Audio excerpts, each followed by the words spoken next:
За сайн байцгаана уу та бүхэндээ. Энэ өдрийн мэндийг хүргэе. За Adobe InDesign анхан шатны хичээл маань үргэлжлэн явж байна. За өнөөдөр хичээлээр та бүхэндээ бол файл болон загваруудтайгаа хэрхэн ажиллах талаар ерөнхий ойлголтуудыг ярилцаад за энэ хичээлийн хүрээнд бүгдээрээ нэг сертификатын загварыг хийж сурах байгаа. За тэгээ бүгдээрээ хичээлдээ орцгоё. За ерөнхийдөө бол бид нар аливаа дизайны загваруудыг үүсгэхэд нэг юм та бүхэнд болоо ийм нэг дизайны ийм санаа байж ах хэрэгтэй тий санаа. За юу гэдэг. За нэг иймэрхүү загвараар би хийндээ ч гэдэм үү тий. Ингээд энийг бол интернетээс та бүхэн хаасайгүй газруудаас ингээд олоод авах боломжтой байдаг. За тэгэхээр миний хувьд бол энэ зургийг бол интернетээс татж авсан байгаа. Интернетээс татж авсан байгаа.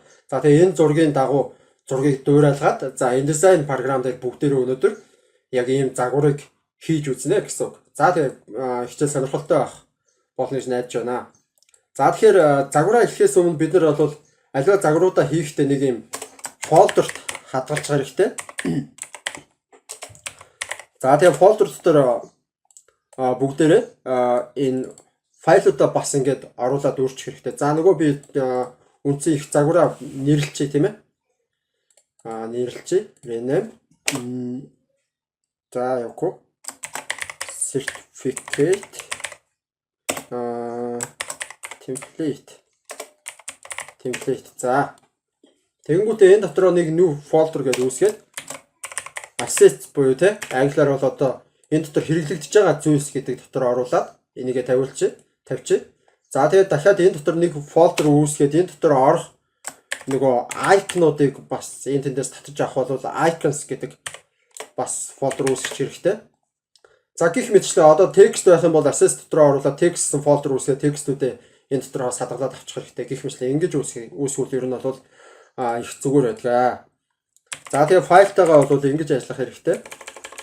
За тэгээд InDesign дээр бүгдээр ороод InDesign програмаа нээгээд энэ desktop share юу ч яа.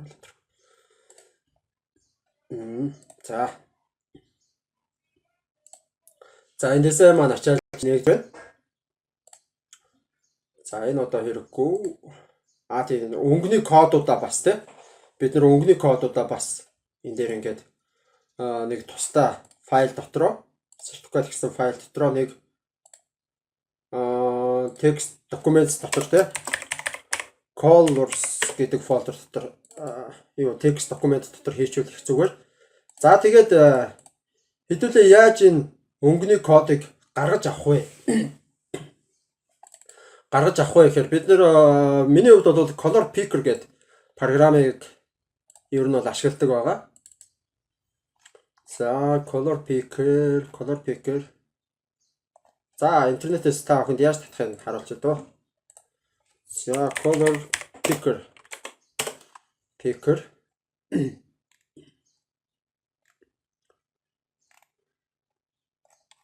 Color picker Windows download. За color picker.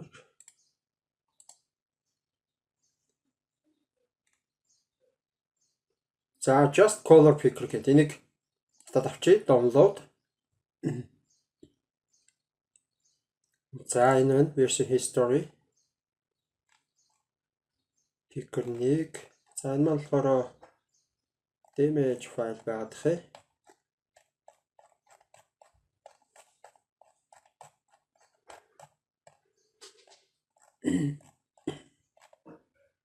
За тэгээ энэ файл байгаа. За download version history mirror.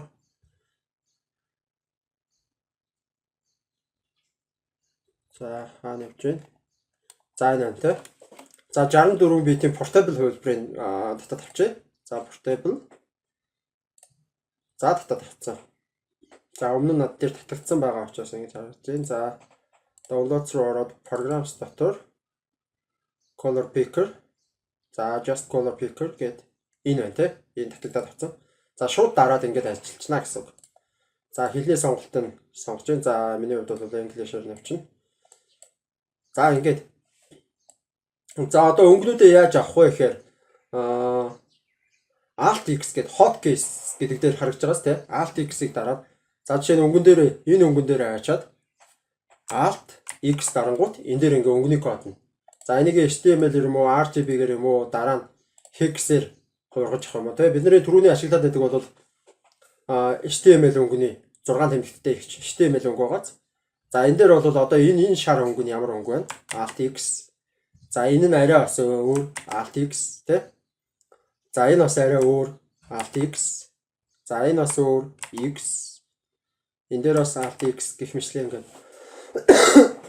За ингээд ерөөхдөө бид нар ийм үндсэн өнгөний ийм кодуудтай болоод авна гэсэн үг. За ингээд color picker ингэж ашиглах нь байна гэдгийг ойлгох хэрэгтэй. За тэгээд хэрвээ шаардлагатай гэх юм бол энэнийхээ HTML өнгөнүүдээ бид нар хуулж аваад энэ дотроо за үндсэн өнгө гээд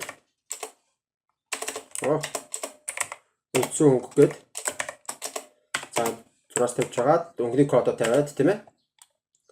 За юу гэдэг текст өнгө ч гэдэг юм уу те. Текст өнгө гэх юм бол одоо би эндээс аль нэний сонгоё ч гэдэг юм уу те. За энийг бол ерөөхдөө текстийн өнгө хийх юм ач тийм үү. За иймэрхүү байдлаар хийж өгнө. За бид нар энэ color picker-ыг ингэж ашиглах нэ гэсэн. За тэгээд create new. За бүгдээрээ B5 хэмжээтэй. За юу яач print хэм чин A4 хэмжээтэй хэвтэй хэлбэртэй. За зураг маань ямар байгаа лээ? Зураг маань за ийм сертификатын загварыг хийнэ. За тэгэхээр зураг маань нэг иймэрхүү юм чин хэвтэй хэлбэртэй. Create за pages за merchants за автоматар. За ингээд хуруулаад оруулчих та. За ингээд ерөнхийдөө стайл маань гараад ирсэн. За character style гэдэг хэдүүлээ түрүүчийн юм дээр яасан тий. Тэгэхээр нөгөө нэг үүсгэсэн тэр стайл маань болохоор өөр нөгөө яг тухайн төсөлдөө бол хавсагдаад явдаг гэдгийг ойлгох хэрэгтэй. За тэгээ юу ч гэсэн эхлээд хэдүүлээ хадгалчээ дэлгэцэн дээр certificate гэсэн фолдер дотроо certificate certificate template. За template. За ийм байдлаар хадгалаад за зураг хэдүүлээ. За яаж харах вэ? За иймэрхүү байдлаар ингээл харчих дөө. За эндээс ийшээгээ нэг юм хөндлөн юм зураг явж байгаа юм байна. Гурвалжин төрс гэсэн үг шүү дээ тий. Эндээс ийшээгээ юм нэг гурвалжин төрс явж байгаа юм байна гэдгийг харъя. Хараад авчлаа. За тэгэхээр хэдүүлээ энэ бууланд гэсэн үг. За хамгийн эхлээд энэ бууланд нэг юм гурвалжин төрс. За тэгэнгүүтээ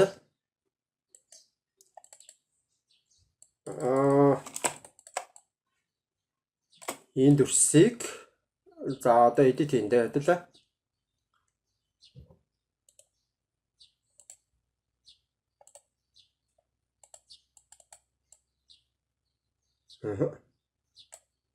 За нэг иймэрхүү гурвалжин болгочих. Хоёр дараад чирээд авчаад тэгшэлцэн те.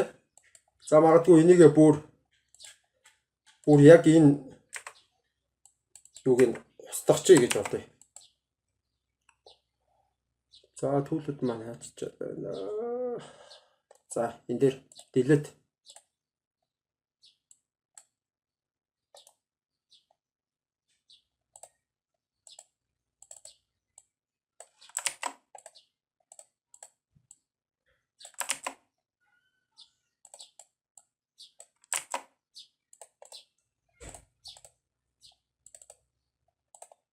Search. Супер. За.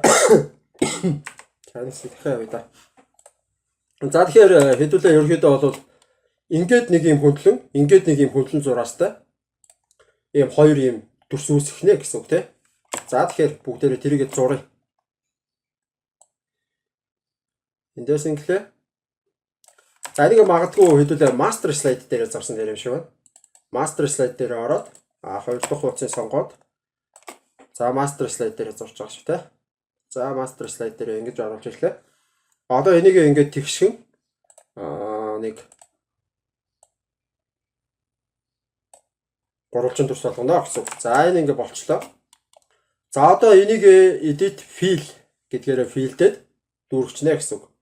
За энэ хөх өнгөөр тэгэхээр бидний энэ одоо энэ өнгөний энэ өнгөн гэж ойлгох юм уу да тий. За энэ өнгөөр дүүргээд үзье да хэдүүлээ. Буруу сонгоцсон шүү. Color picker руу орлоо. Энэ өнгө. Ctrl C. Энд дээр авчлаа. Ctrl V. Окей. За. Одоо нөгөө талд нь дахиад дөрвөлжин төрсөн үсгий.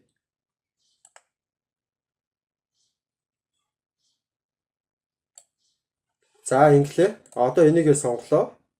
Ингээд дөрвөн буулан ингээд цагаан байгаа. Энэ дээр нэг дарахаар цэнтэр болж байгаа. Тэгээд чирээгээ чирээд ийшээ явчаад тавьчих чам. За тэгэнгүүт ингээд гурвалжин төрсөн үсэж байгаа. За одоо энийгээ мөн филд нь.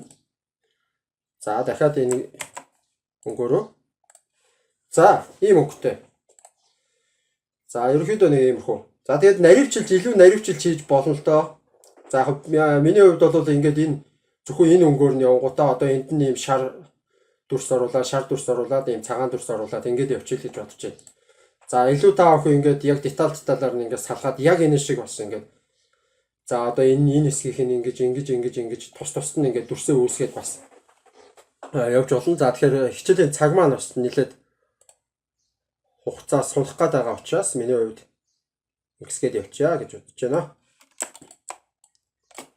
За энэ дээр ирэнгүүтээ одоо бид нар чинь энэ дээр нэг юм гурвалжин шар дүрс. Энэ маань бол бүр ингээ уртаашаа ийм юм байна шүү дээ. Тэ? Ингээд тэгээд иймэрхүү байдалтай дүрс үсгэнэ гэсэн үг. За тэгэхээр одоо энийг сонгоод за энийгээ сонгочлоо, энийгээ авлаа.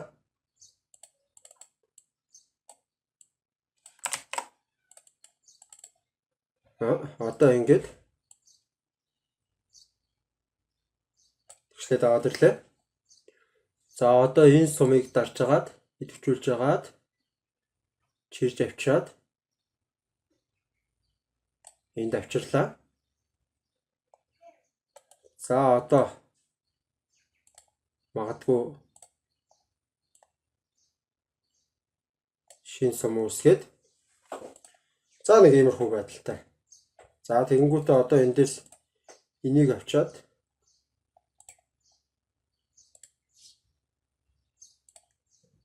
энийг магадгүй ингээд хасаалцсан ч юм. За хасдаггүй юм байна. За болцсон. За иймэрхүү байдлаар хийнгүүтээ одоо бид нэр шар өнгөө энэ дээр авцгаа. За энэ шарыг авчих тий. Арай бүдэг шар. Энийг авангуудаа энэ дээр авчаад Ctrl V. Окей. За нэг иймэрхүү.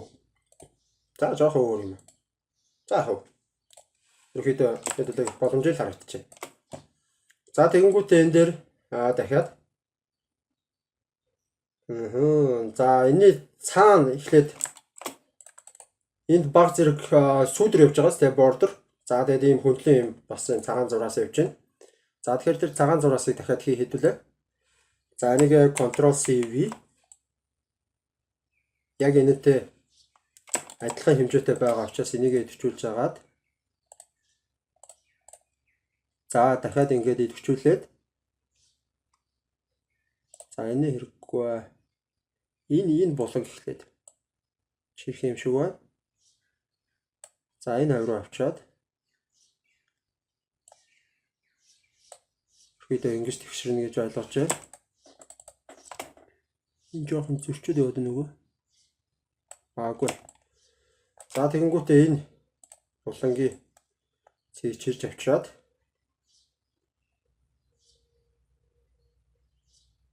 энд авчир. За тэгэнгүүтээ энэ дээр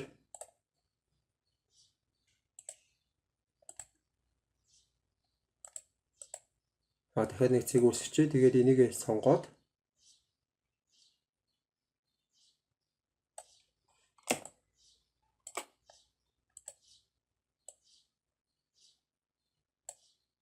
сонгоод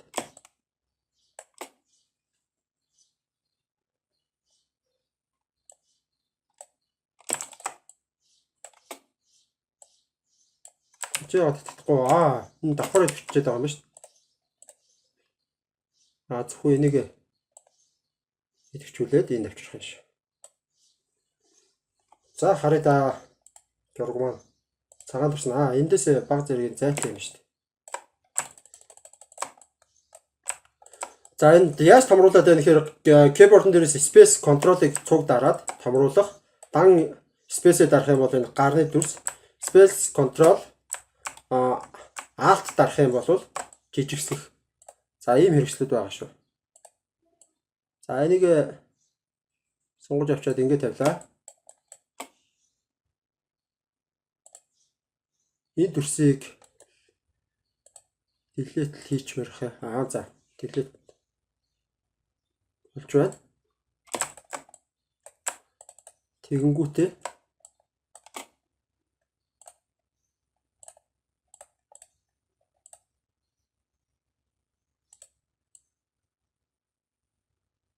энийг навд авчираад энэ чинь нэг юм хөндлөө жижиг цагаан зураас байгаа шүү дээ. За энийг ингээд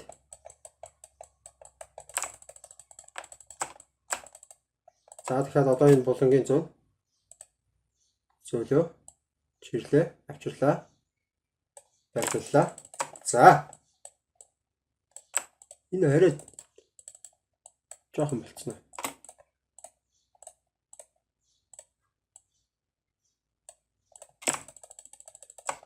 За одоо ер нь баг.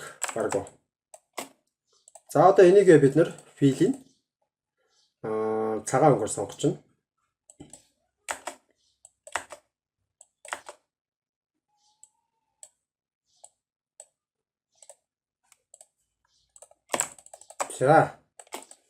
За нэг иймэрхүү цагаан. За ерөөхдөө их товчхон явж байгаа гэдгийг ойлгох хэрэгтэй. За одоо энэний дараа дээгүүр нь дахиад за энэ цагаан ч юм бол бид нар үйл ялаг бордер өгөх юм байна. Тэгэхээр эффект өгнө.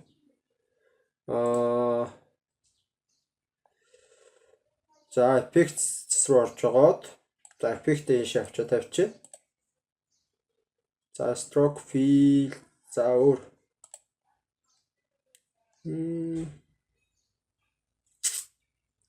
difference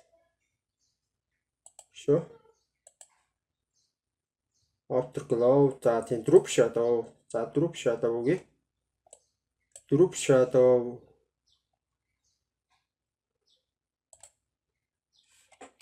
за сүдэртэй болсон. За сүдэртэй болсон тийм ээ.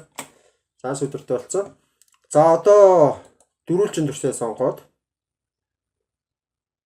ийм тойроод ийм дөрүүлжин stroke гинэ. За яг энэнийхээ үрээгээр л хийчих. За энийгээ сонгоод идэвхжүүлээд за энэ хүрээ гэдгийг сонгонгуудаа хүрээ нь болохоор энэ чинь цагаан өнгөөр бид нэр сонгоцсон. За цагаан өнгөөр сонгоод за хүрээний өргөнийг бол за нэг арай томдсон. 9 мм биш юм байна. За 6 мм. За 6 мм байж болж байна. За 6 мм-ийн хүрээн дээрээ дахиад эффект рүүгээ ороод бид нар эффект drop shadow. Окей. За гэхдээ бид нар энэ дээрээ бол одоо энэ drop shadow эффектүүдээ бол яах вэ? Бас ингээд preview гэдгийг сонгочж жагаад ингээд харж болно л доо.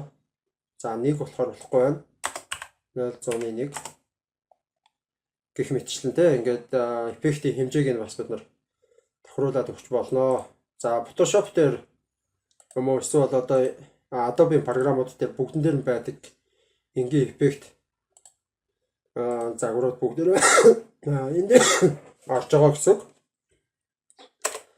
За 0.1 100-1 энийг 101 distance ингээд за ингээ маш бага сүдэртэй болгочлаа тийм ээ. За маш бага сүдэртэй болгосон. За одоо харъя. За одоо ингээ явцсан энэ цагааны дээгүүр ингээ явсан. За одоо нэг шар зураас дахиад энэ дээгүүр явах нь. За шар зураас хэдүүлээ явуулж үзүүлээ. За дахиад дөрвөлжин төрсөн аав да. Дахиад дөрвөлжин төрсөн аваад эндээс энэ хоёрын хооронд гэж үзээд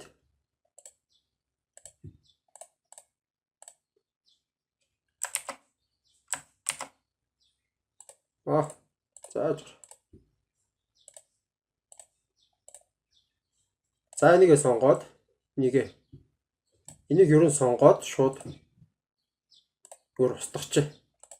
Устгаад ингээд ийм зураас болчихж байна. За энэ зураасаа ингээд өөрснөө тохируулаад харж агаад илүү энэ рүүгээ ойртсон маягтай ийм төрсөн. За тэгэнгүүтээ одоо бүгдээрээ энэ селектор хэвслээ сонгож жагаад за дахиад нэг өөр газар дараад ингээд энийг идэвхжүүлээд энэ дээрээ дараад синхро болонгот нь чирж авчаад энд тавьчихнаа. За тэгэнгүүтээ энэ дээрээ дахиад шинэ цэг нэмэх төлөө сонгоод энэ дээрээсээ цэгээ аваад цэгээ идэвхжүүлж аваад чинь давхар идэвхжсэн байгаа. Тэгэхээр дахиад нэг дараад бүгд цагаан болсны дараа энийг синхрээр за нэг иймэрхүү шар дүрс. За тэгээд филийн болохоор бүгдээрээ color picker-ээсээ за энэ үнгийг авчдоо. Ингээд окей. Энийг идэвхжүүлэх юм шүү дээ. Ингээд окей. За ерөнхийдөө дүрс маань үүсэн. За энийг бас баг зэрэг эффект хийх хэрэгтэй юм байна л да. Drop shadow preview. За бид нар чинь 0.1-ээр яваад байгаа. 0.1 болохоор юуны хэмжээ нэг байна те. За сүүдрийн хэмжээг бас 0.1 болгоё. За үйл ажиллагааг ингээд сүүдэртэй. За иймэрхүү харагдаж байна. За одоо ингээд анзаарах юм бол бидний цаатлын background ерөөхдөө гараад ирсэн гэсэн. За одоо энэ дээр юу хийх вэ гэхээр хэдүүлээ. Дахиад нэг юм тэгшгэн дөрвөлжин дүрс үсгээд за энийгээ бол бид нар цагаан өнгөөр филдэд өгч гэсэн. За окей. За ерөөхдөө бидний цаатлын background хэсэг маань ер нь гараад ирсэн байна гэж ойлгож байна те. Ерөөхдөө төстэй. За яг нь ерөөхдөө энэ gradient enter ер нь ашигласангүй л дээ. Жохон яарсан учраас тийм ээ. За тэгээд баг зэргийн эндээ эффект өгөөд drop shadow өгчээ. Size 0.1 болгоод окей. Ухаалж байна. Автор нь хаана одноо.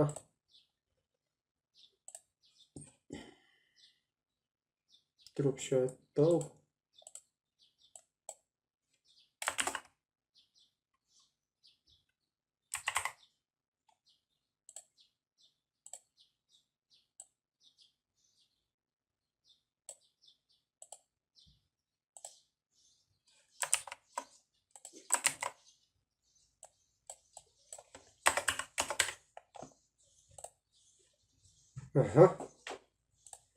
За ингээ үйл ажиллагаа бүтгэн ийм сүдэртэй. За ингээ болсон. За одоо master slide дээр энийгээ бүгдээрээ хийцэн. За үндсэн хуудсан дээр оронгууд. За энийг ямар нэг өөрчлөх юм боломж байх болчихно. За иймэрхүү байдлаар бидний загвар гараад ирлээ. Сертификатын загвар. За одоо бүгдээрээ дээр нь текстүүдээ байрлуулъя. За энд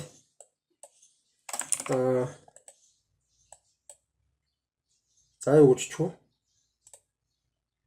Өргөмжлөл гэж шүү дээ, тэ. Өргөмжлөл.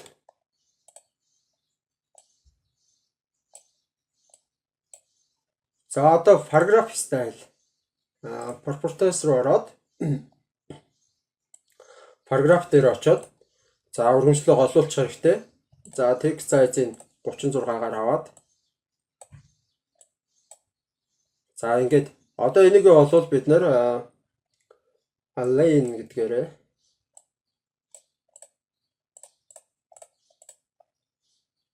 нэг голлуулаад өгөх хэрэгтэй. За ингээ өргөмжлөл гэдэг маань ингээ байж иг. За өргөмжлөлийн дараа болвол та шууд зүгээр нэрийг тавьчихдөө хэвтүүлээ тэхөө. Энд нь хүний нэр. За энийг бас голлуулчих. Хүний нэрийн болохоор юу вэ? Доржин бат. Бла бла бла тэ. За доржин батыг бас сайжийн 36 болгочих. За тэгэнгүүтээ энэ дээр одоо үндсэн текстээ шууд filter-т чинь баруун талаа дараад fill with placeholder. За ингээд текст. За энэ гурыг идэвхжүүлж хагаад align хийчихнэ. За сайхан голлоод ирчин тэ. Сайхан голлоод ирлээ. За тэгээд доор нь дахиад яах нь.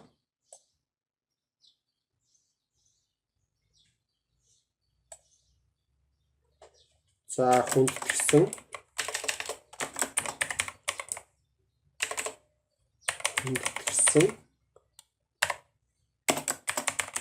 захирал. За ганаа ч юм уу те. Ганаа. За тэгээд голлуулаад за бүгдийг нэвтэрчүүлж хагаад дахиад align-ыг голлуулаад за магадгүй энэ өргөмжлөе. Энэ дээр нөгөө нэг өмнөх юун дээр ашиглаж байсан F-L логогоо тавьч те. Нөгөө химэл компанийнхаа.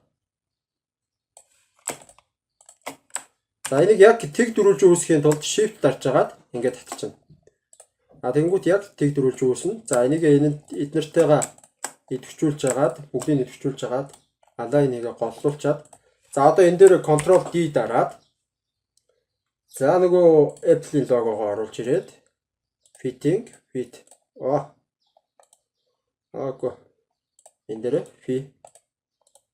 fitting content гэдгээр нь сонгоод за ингээ бүх контент маань дүүрээд орчиж байгаа гэсэн үг тийм. За одоо текстүүдээ жоох янзлая. Текстүүдээ бүгдийг нэвтэрчүүлж агаад энэ дээр яах нь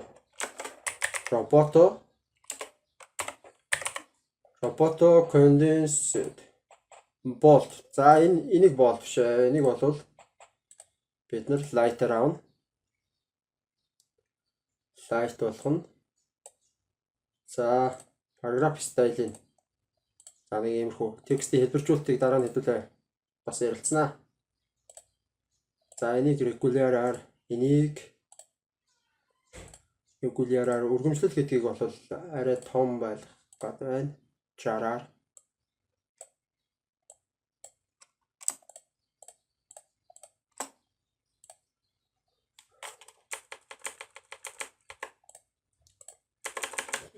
за идэвхжүүлж хагаад энэ keyboard-ын дээрээс дээш доош явуулдаг нэг сумаа дараад байгаа шүү те би.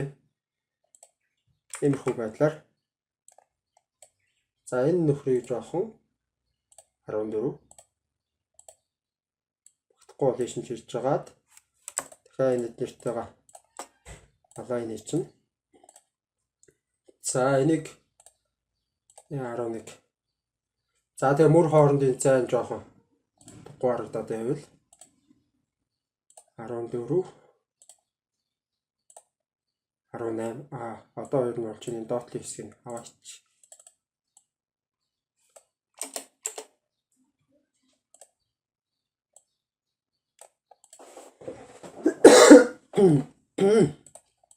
За ерөөхдөө нэг иймэрхүү цэвэрхэн загвар боллоо. За тэгээд зөвхөн энэ текст бичиж байгаа хэсэг нь бол яг хүний нэр бичиж байгаа хэсэг нь бол mom decor ч юм уу тий.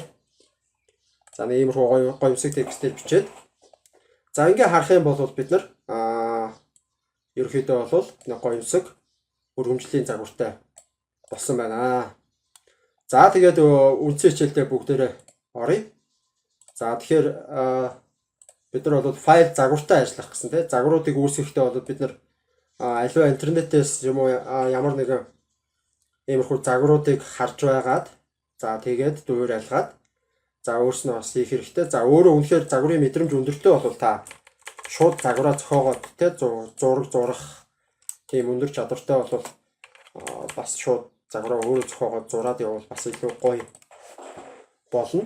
За тэгээд ерөнхийдөө бол ихэвчлэн ихэнх хүмүүс бол энэ тэндээс санаанууд авч байгаа. Тэгээд дуурайлгаад тэгээд өөрийнхөө бас нэмэлт санаа оноонуудыг бас нэмж хасаад ингээд ерөнхийдөө загваруудыг үүсгдэг байгаа. За тэгээд өнөөдрийн хичээлээр бүгдээрээ бас нэг өргөмжлөлийн юм нэг бичил загвартай боллоо.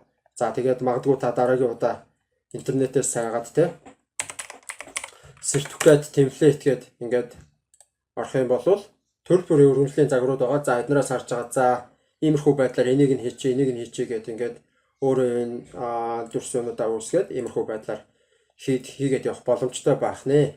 За тэгээд та бүхэн өнөөдрийн хичээлээс ойлгосон байх гэж найдаж байна. Бид нар ингээд сертификат гэдэг ийм фолдер үүсгэж байгаа. Тэрэн дотроо ингээд icon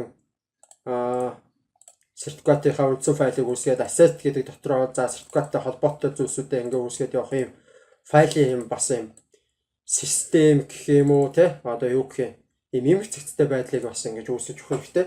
Эргээд дараа нь бид нар яагаад ингэж байна вэ гэхээр эргээд дараа нь бид нар эдгээрийг зөвхөн энэ файлаа хуулаад аваа явчихаар за энэ InDesign хамааралтай нөгөө бусад файлууд одоо энэ icon зургууд ч гэдэг юм уу те бусад зүйлсүүд маань нэхэгддэг байгаа. Тэр тохиолдолд бид нар энэ assets гэсэн фолдер үүсгэж байгаа. Энэ дотор icon-уудаа өрөөд за тэгээ магадгүй татаж авсан нөгөө нэг download хийж авсан roboto condenser гэдэг те энэ фондо хүртэл эндээ ингээ хавсаргаад өгчих юм бол дараагийн өөр газар өөр компьютер дээр очиод ч юм уу ашиглахад бол за энэ хэрэгцээтэй файлууд маань дуудагдах үед тэдгээрийгээ ашиглаад ингээд асуудалгүйгээр ажиллаад явах юм боломжийг бүрдүүлж өгч идэг байгаа. За тэгээ хичээл таалагдсан гэж найдаж байна. Дараагийн хичээлээр уулзлаа. Түр баяртай.